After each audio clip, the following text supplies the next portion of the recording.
A la hora.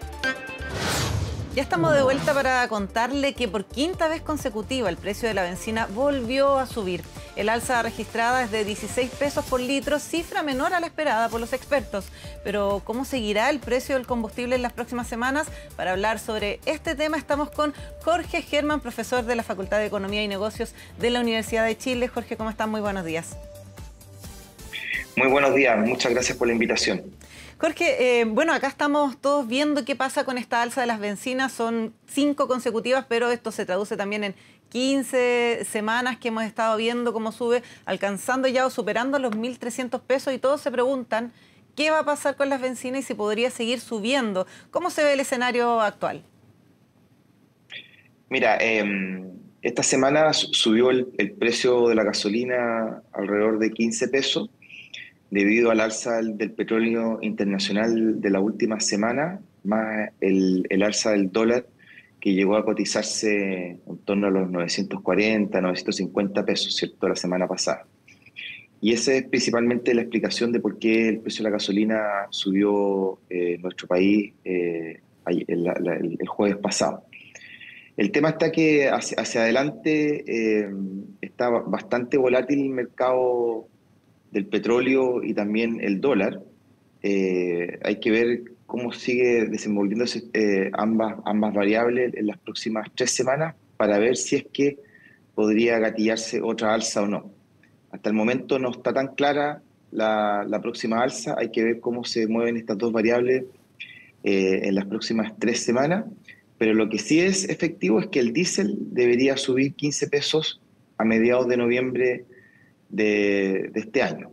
En el caso de la gasolina no está muy claro todavía, hay que ver cómo siguen moviéndose las variables.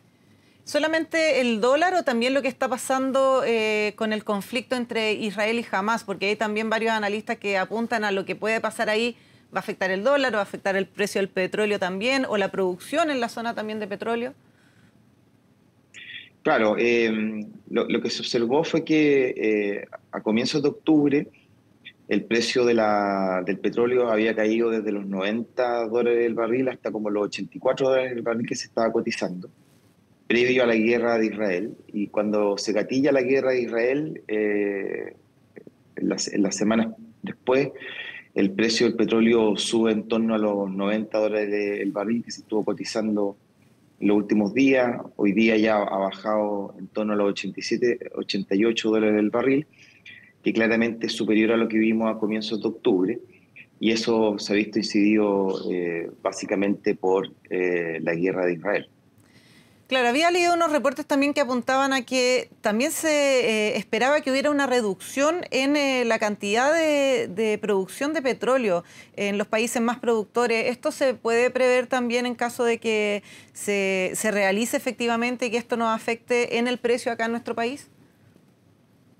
Sí, la escalada del precio del petróleo desde mediados de este año se debe principalmente a que los dos principales productores de petróleo del mundo, que es Arabia Saudita y Rusia, llegaron a un acuerdo de disminuir de forma voluntaria la oferta de crudo con el objeto de apuntalar el precio que en aquella época se estaba transando en $75 el barril.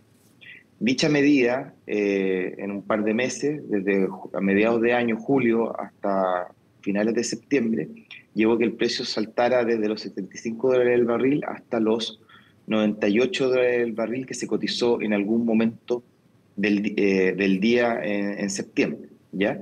Y básicamente es por la restricción de oferta que acordaron estos dos países, que dicho sea paso, después de estallar la guerra de Israel, se volvieron a juntar autoridades de estos dos países en Rusia y concordaron continuar con la restricción de la oferta. Claro, y tú decías, Jorge, que para el próximo reporte, que debería ser a mediados de noviembre, todavía no se puede vislumbrar si va a subir o se van a mantener o van a bajar las bencinas, pero ahí estábamos viendo algunas variables. Lo que ocurre en Israel con Hamás, lo que ocurre con estos productores de petróleo que es Rusia y Arabia Saudita, o Arabia Saudí, si no me equivoco. Pero también hay otro factor que tú decías que era el dólar. Y acá el Banco Central, además de la tasa de interés, que vamos a hablar de inmediato de eso, también decidió suspender el programa de compra de divisas que había anunciado, de reservas internacionales, y esto podría afectar el valor del dólar y verse también replicado acá.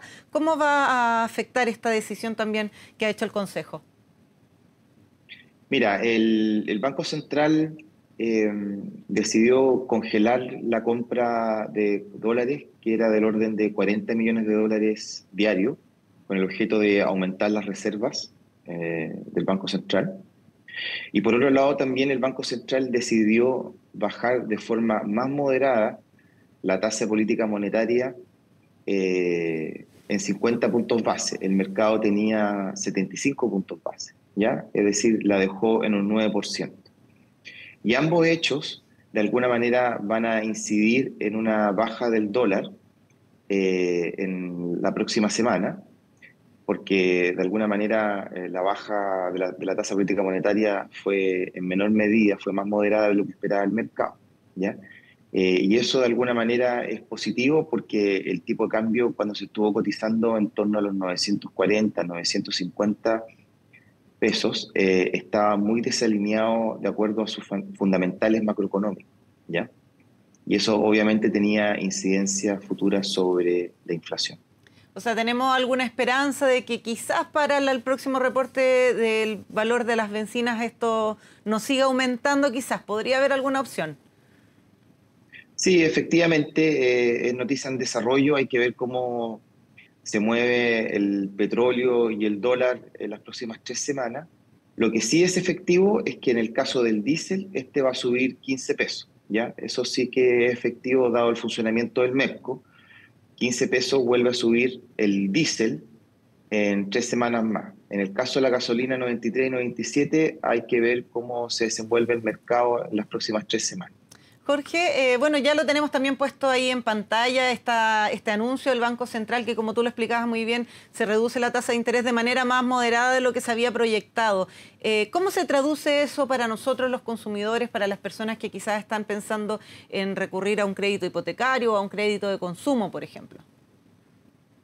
No, bueno, eso se traduce que las tasas de interés de los créditos de consumo y crédito hipotecario van a seguir altas por un tiempo más, porque hay que ver que esta moderación de la baja de la tasa no es algo puntual. Yo creo que también debería moderarse también las próximas bajas de tasa, tanto en diciembre y los meses que siguen hacia adelante, porque lo que preveo yo es que la inflación a finales de año va a estar en torno al 4,6%, que es superior a lo esperado por el Instituto Emisor, que es en torno al 4,3%. Entonces, yo creo que debería venir una moderación de la baja de tasa hacia adelante y eso obviamente debería incidir en que las tasas de interés de consumo, crédito hipotecario deberían también bajar de forma más lenta de lo que se preveía hace un mes, 2 meses atrás.